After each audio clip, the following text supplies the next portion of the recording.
Welcome back, everybody, to another episode of the Standing Room Only podcast, episode number 104. As always, I'm here with Healy, myself, Goose. I hope everybody had a very special Christmas or whatever holiday you celebrate. We are inching close to the new year. We have another one in store for you guys. We're going to talk a little bit about basketball. Basketball, the NBA, it's still getting hit by a bunch of COVID protocol. The Bulls are back. They're healthy. Got some other things to talk about there, and then the NFL as well. We're going to wrap up the episode with. We are going into Week 17. Playoff pictures are starting to look a little bit more clear, and we have some surprise teams. As always, make sure you guys are following us on social media. We are SR Only Pod. We are on Twitter. We're on Instagram. We're on TikTok as well. You can find our episodes on Spotify. We're on Apple Podcasts. Also on YouTube. Make sure you're following our personal accounts. I am iGoose with 4 O's, and then we have Healy as well. You can follow me at the Healy6 on Twitter and Instagram. So Healy, we're going in. We had the Christmas Day games for the NBA, which they didn't fail. They didn't fail to. I want to say they didn't disappoint. Let's put it that way. For what we have in the NBA, obviously we're seeing a lot of teams signing 10-day deals for a lot of names that we haven't heard in a very long time, aka Greg Monroe, Joe Johnson, ISO Joe. That was awesome. Isaiah Thomas with the Lakers at the beginning of last week. So we're seeing a lot of familiar names and a lot of guys who haven't played in a while who don't even know who they're playing with. I think, was it Greg Monroe playing in Minnesota, who was like, yeah, this dude balled out, but honestly, I have no idea who he is, but he's good. To be honest, nobody knows who anybody is because everybody's like getting a phone call and they're on a plane. Yeah, it's Stanley Johnson with his second 10-day deal. Yeah, Stanley Johnson. Yep. Stanley Johnson, we haven't heard of in another one in a couple of years. He was a promising player coming into the NBA. It's been weird. It's been super weird. And you know, as we were saying before the episode, in a way, I'm kind of glad that like the league is just getting it out of the way now. Obviously, you hope nothing but the best. You want everybody to be healthy, to not have long-term effects by COVID, this variant, and so on and so forth. But we ended up getting some solid Christmas Day games. We did see Giannis make his first game back. I think he might have been in protocols. He ended up having a crazy good comeback against Boston, which to me was one of the better games that day. You know, I'm trying to think, who else did we see that day? James Harden went off. James Harden. Oh my gosh, yes. James Harden has been going off. Crypto.com arena. Yeah, that was the first day, I believe, right? Yep. Let's see here. And with Giannis, he scored the team's last 12 points, it seemed. Yeah, he went off. I had him in my FanDuel. I had him in my Jock Market. Everything I could add him to, just knowing his last performance against Boston, which I think was like the week or two before, didn't really do so hot. Let me check out this schedule here. But yeah, so anyways, we have the NBA. I don't want to say anybody's beat up, but the good thing is Chicago's back. So basically 100% minus Caruso, who's hurt, and Lonzo Ball, who just got put on the protocol list, I believe, which is, again, it's fine. He seems fine. I think the CDC just made another change. Did you see what he said the other day, too? Lonzo, no. There was a report of someone asked him, how have you been avoiding COVID? And he's like, dude, I just go ball out and I go home. And then he got it, and or he tested, he went into protocols and he tweeted out, y'all jinxed me. Yeah. But luckily the new protocols are, it's reducing it from 10 days to 5 days vaccinated. Yeah. Even though we might see a lot more guys going to protocols as the thing goes on, but it's not going to be as deadly. Well, deadly's not the right word. It's not going to be as crucial to a team's schedule. They might only miss 1 or 2 games compared to 4 or 5. I think, and that's going to end up being key here, obviously not just with the NBA or the NFL, any sporting event, any event in life. I think one of the big things is being asymptomatic.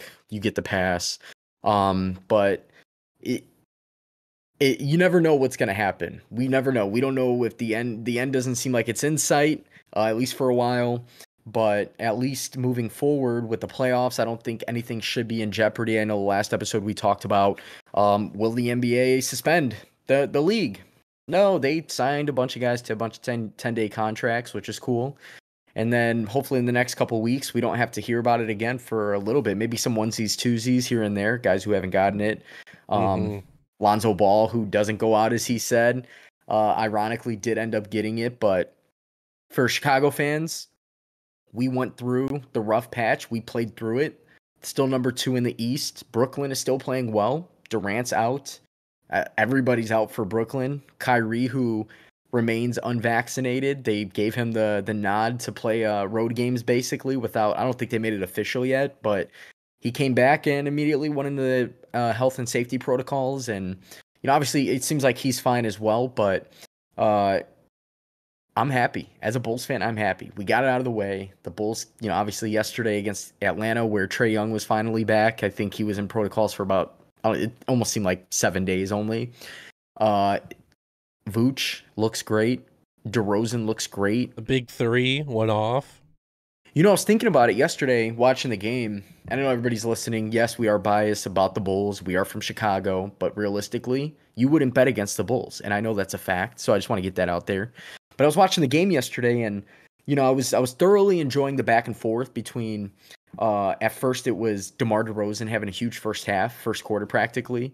LaVine having a huge second quarter, hit a crazy buzzer beater to end the half, fading away out of bounds. Trae Young was back. He did well. Cam Reddish looks sick. I do like Atlanta's team. I think Atlanta at full capacity is a very dangerous team in any series. But my biggest thing is Vooch, to me, knocked the rust off. And it could have been a couple weeks ago that he actually officially, I think the game we went to, you said it yourself, he needs to have that 30-point game. And he did. And ever since then, I felt like he's been balling out. And DeMar DeRozan is probably the most trustworthy mid-range shooter in the game right now. LaVine is not necessarily needing to play that takeover role because of the talent he has around, but he's still going off. And then every other piece falls in. Ayo Dosunmu is going off. You have Javonte Green doing his thing right now. Even yesterday's game, he had some key rebounds in that game. He went up against the bigs. So as a Bulls fan, super glad where they're at, considering that the COVID protocols, they got hit by it. They did get hit by it. But of course, Brooklyn is still number 1. James Harden's going off. Dude is going to be going off probably every game from here on out. Even with the return of Durant, I think he's got his swagger back. And that's how NBA is. It's like when you have a bad game, you just need to get to the free throw line. You just need to see the ball go in the net. Yeah, to start the season, he was not shooting well. He wasn't backing off of taking shots, but he wasn't playing well. Now he's putting up the numbers. You saw him put up a triple-double against the Lakers. There's him and the rest of the squad. No Durant, no Kyrie Irving. Patty Mills. Against LeBron and Westbrook. And yeah, Patty Mills, he's so underrated. He was good in San Antonio, but it's San Antonio. He's been a big fill-in piece with the Nets, with Kyrie's absence. I think he's been a huge asset. He's very high percentage. He's probably a 40% three-point shooter, which is good. And, I mean, you're seeing it when James Harden is playing well, he makes other guys play well. This is a guy who I personally think, not to get on the subject of it or get on the subject yet, but a guy who does chase the triple-double that actually wins games. Not saying that other guys who chase the triple-double don't, but he's a guy where when he is the primary, the rest of his team does better. I mean, we even saw Claxton have a huge game. He threw down a nasty, was it an oop that he caught over LeBron James and just threw it down on him? And yeah, I mean, LeBron Claxton didn't even, Oh yeah, Nick Claxton is he's good. I like him. He's playing a little bit more with Aldridge out. Blake Griffin is kind of getting some playing time if he does end up playing. But Claxton's been forced to step up like the rest of the team, and they're doing it. They're doing it. But at the same time, it's a good thing that every other team is kind of catching COVID at the same time. So in the next couple weeks, shouldn't have any problems. We should see teams at full strength minus any sort of major injuries. So Yeah, there's the usual teams up top. And then in the East, there's a team 3.5 games back of the number 1 seed, the Cleveland Cavaliers right now. yeah, Without Colin Sexton. I don't get how they're like good. I think that the Cleveland Cavaliers, so they got off to a crazy good start. And they've maintained that. They have maintained that. Their defense is damn good. They're very good. You're talking about Jared Allen, who is a monster in the paint. You have these guards. You have Darius Garland, who's stepping up, and I actually like him. His offense to me is really good.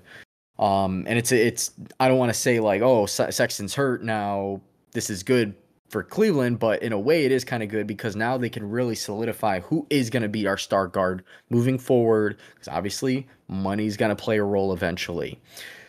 Garland's good. You have Kevin Love stepping up in a lot of these games where guys are out.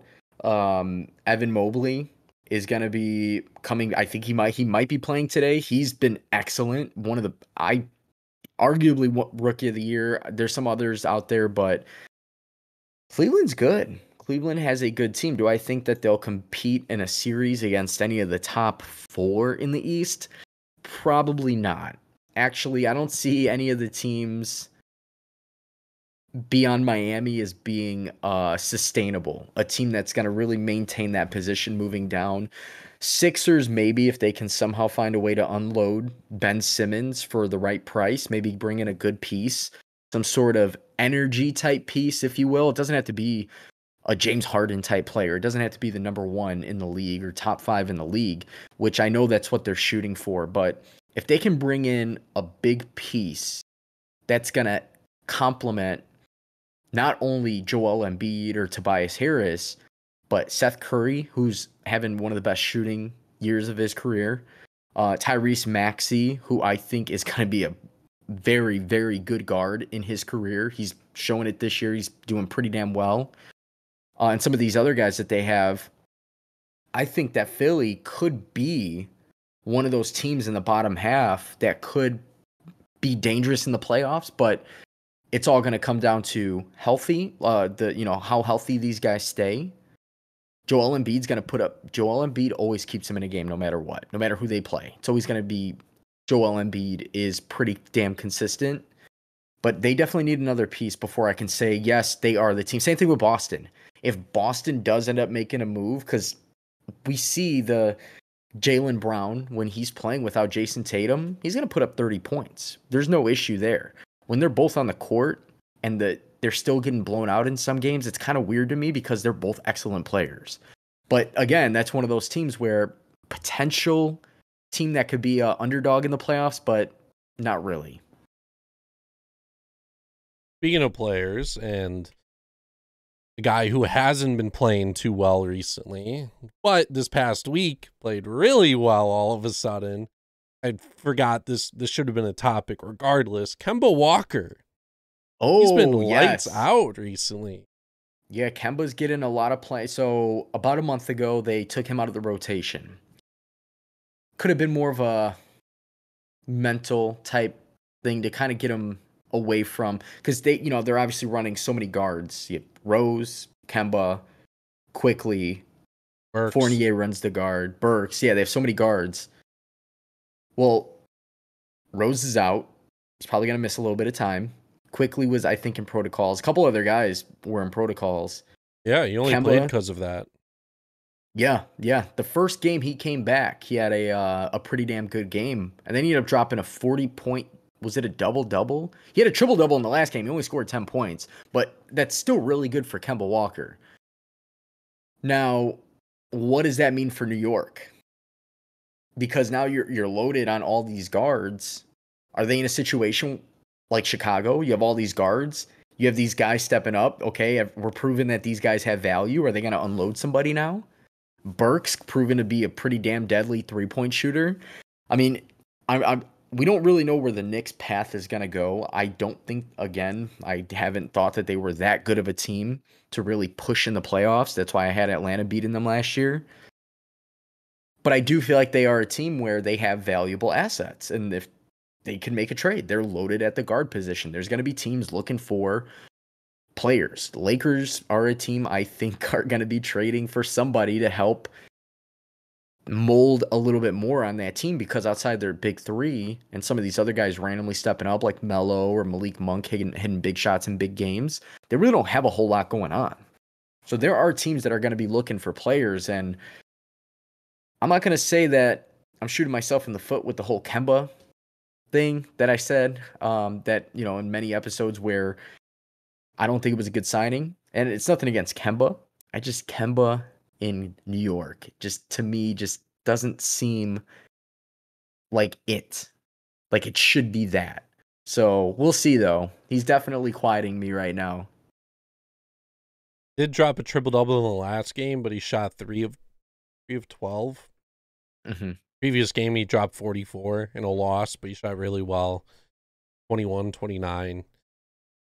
Just going to be, let's see if he can keep it up. He might be a trade piece. He might be the trade piece for the Knicks.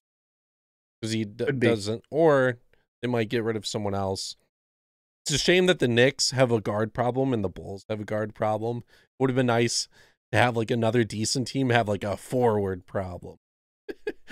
Well, we know a team that apparently may or may not be trying to unload a lot of talent on their squad, and that's the Pacers. So we have about a month and a half, we'll call it, before the trade deadline, maybe just over a month. Pacers, if it's true and they're looking to sell, be on the lookout, because we're talking Brogdon, we're talking LeVert, we're talking Turner, we're talking Sabonis. But they're going to need some talent in return. They're going to need some guys probably with expiring contracts as well. So like Kobe White, for instance, I think the Bulls will unload Kobe White. He's just had a good shooting performance yesterday. Create the value. Create that value for the world to see. And here you go. You want a promising for a guard? Here you go. You work your contract with him. But you're going to get a good guard. So, and the Knicks probably could be doing that right now with Kemba Walker as we speak. So,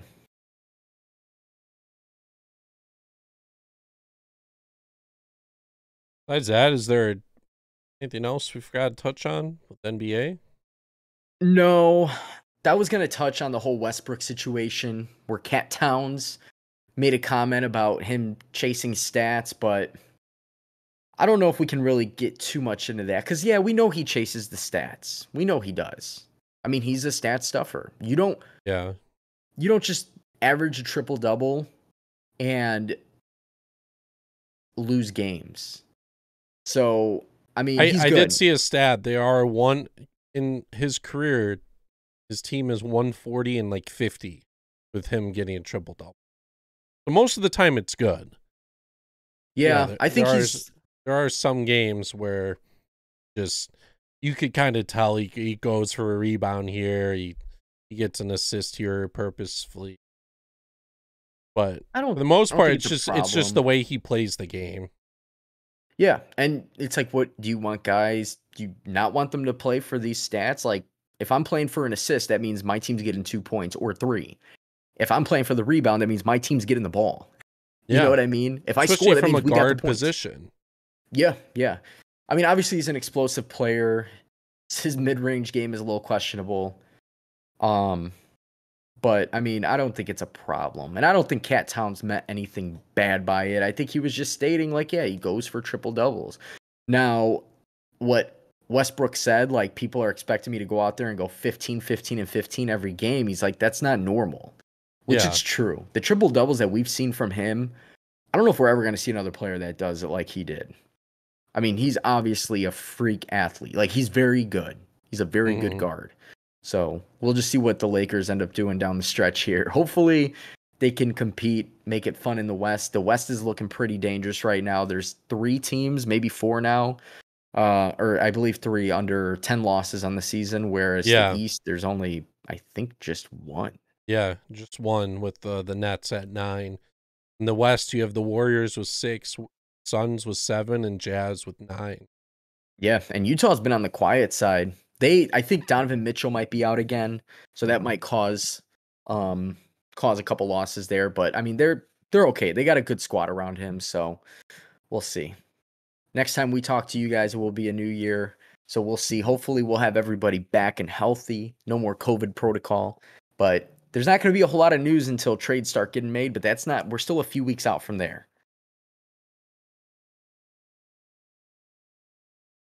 Should we transition over to the National Football League? Yeah, get to I think it. we should. So we got week 17 coming up. We have the extended season. There's 18 weeks, meaning that there's 2 games left.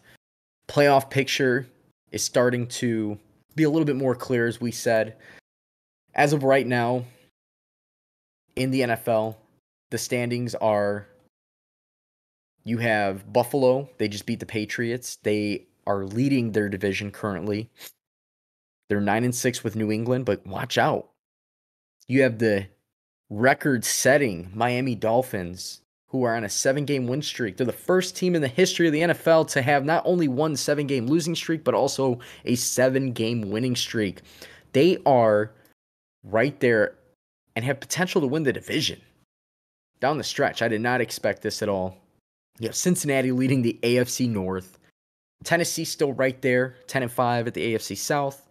Chiefs ran away with their division. They're 11-4. Of course, you have Dallas.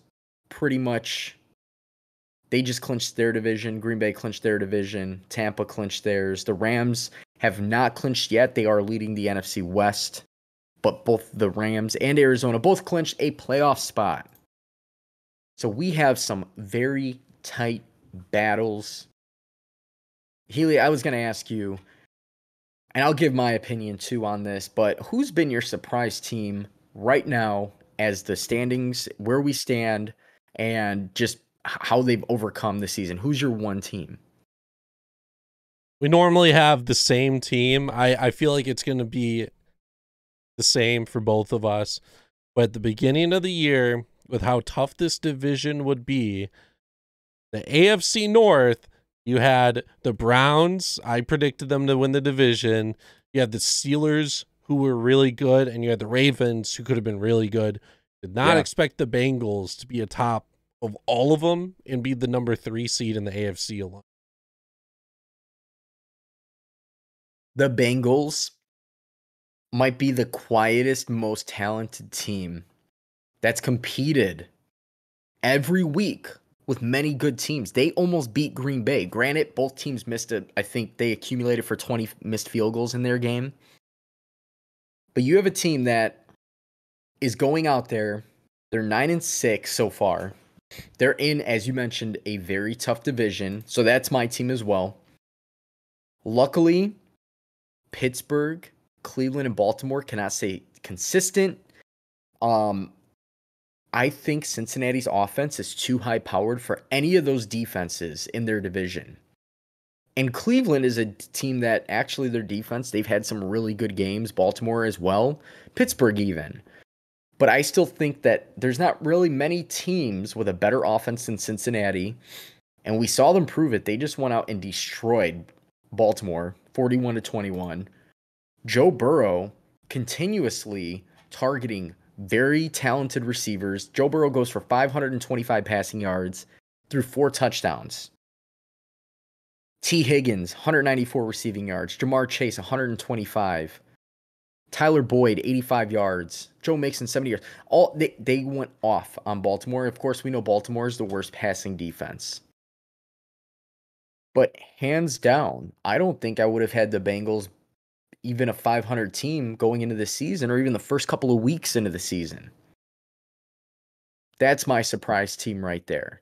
Any other team up top, I don't really see as being a surprise team simply because we expect Buffalo to be good. We expect Tennessee to be good. The Chiefs.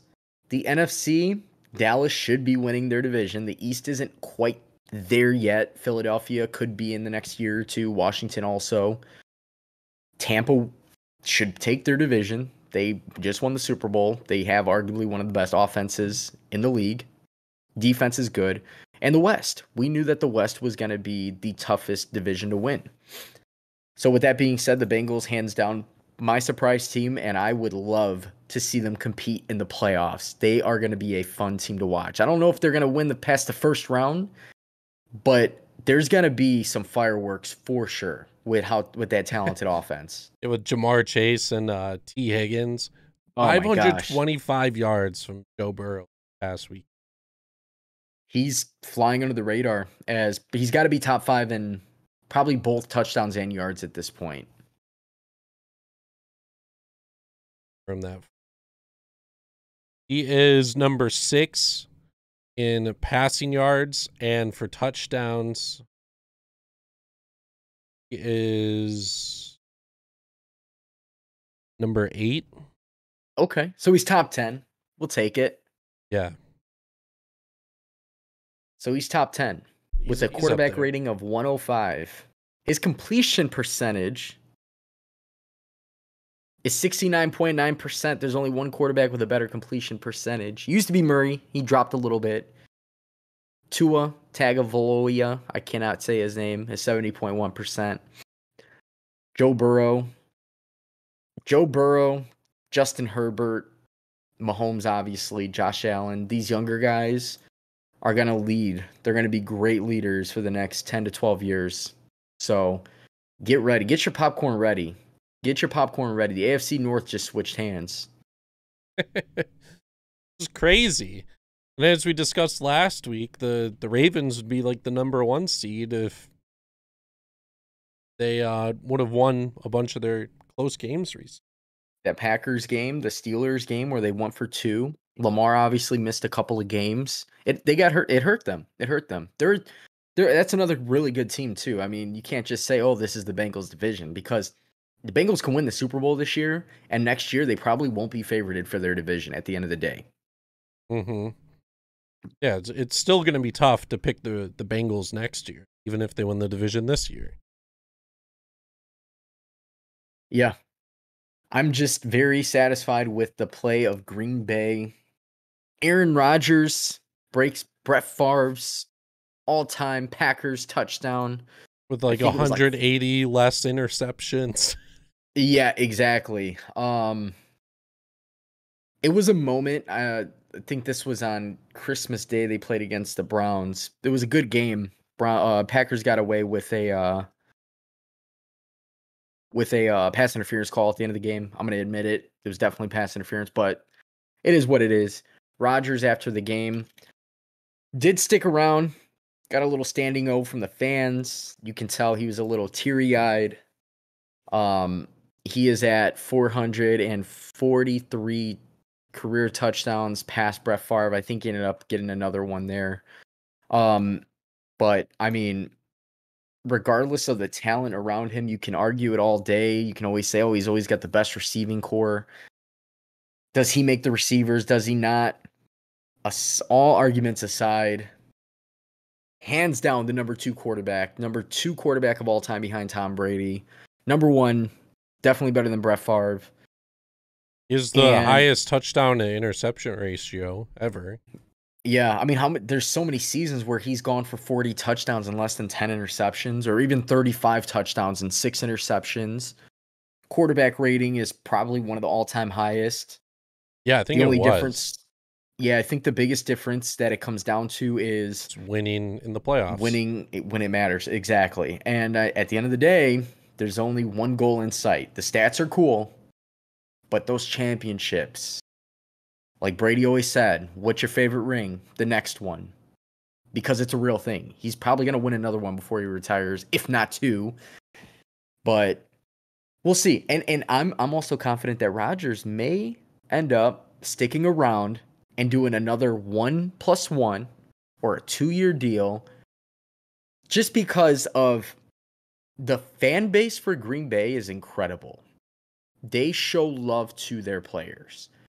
The downside with Rodgers wanting to leave is due to the franchise, how they treat him. They treat him like he isn't important, like shouldn't have a call.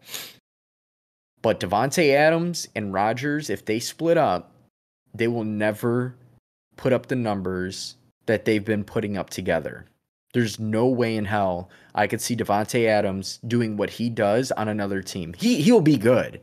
We know he'll be a top 5 player all the time, healthy. Same thing with Rodgers, no matter where he goes, because he's got an IQ. He's a genius on the field. But you could just see the spark in his eye. The more he wins, the more he has a good relationship with LaFleur. I mean, Matt LaFleur, you see them talking on the sideline all the time. They're joking around. I think Rodgers, and I'm calling it now, is sticking with Green Bay. I do not see him leaving. I don't even see a team at the moment that he would go to that would be a better chance to win in general. The Rams, yeah. they got Stafford to fill in. The Patriots, they got Mac Jones on the come up a little bit.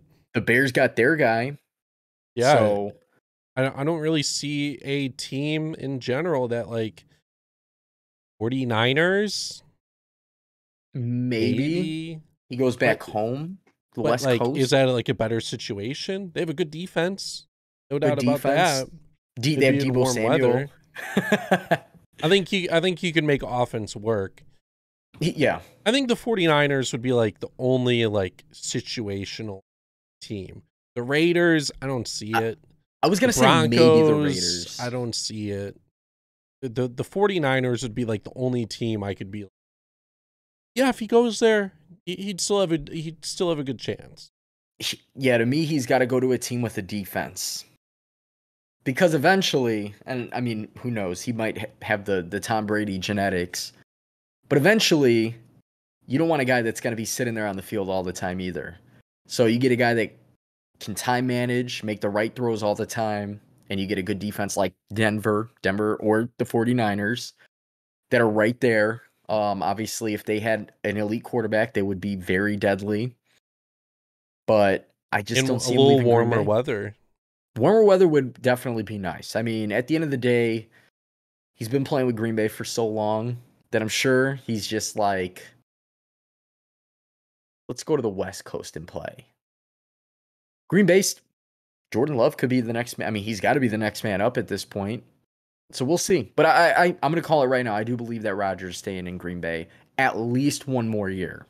At least. Especially if they win it. I don't know. The Bucks are good, but I'm comparing Packers team year over year. This is the best Green Bay team that I've seen since their Super Bowl run, and they are actually competing. I think they might be better than the Green Bay that beat the Steelers in Super Bowl 49 or whatever it was, where they had Charles Woodson, they had Clay Matthews, AJ Hawk, some of these other guys, BJ Raji, and Aaron Rodgers obviously still there. I think they have a better run game. I think Davante Adams is the best receiver, and Rodgers just said it himself in an interview. That's the best player he's ever played with. He's like, I've played with some great guys, but to me, he's the best guy. And I think statistically and his route running, and you see the footage, he is probably the best receiver in the game. And then you add in a defense that's forcing turnovers now. You have arguably two of the best defensive backs. You have a great set of safeties. I don't see Green Bay losing to any team in the NFC besides the Bucks because Brady's Brady. Cowboys find a way to lose in the playoffs. Cowboys might not even make it out of the first round. And they've already beaten up on both the Rams and the Cardinals. Deadly teams out of the West Coast. So we'll see. We'll get into our predictions once we know the playoff picture. We'll do our updated predictions like we normally do. But I like where Green Bay's at right now. I like where Rodgers is at right now. Big games upcoming this week. Big games. You got so week 17. Second to last week of football here. Second to last week. One big game to look out for. Doesn't seem like it, but Philadelphia and Washington.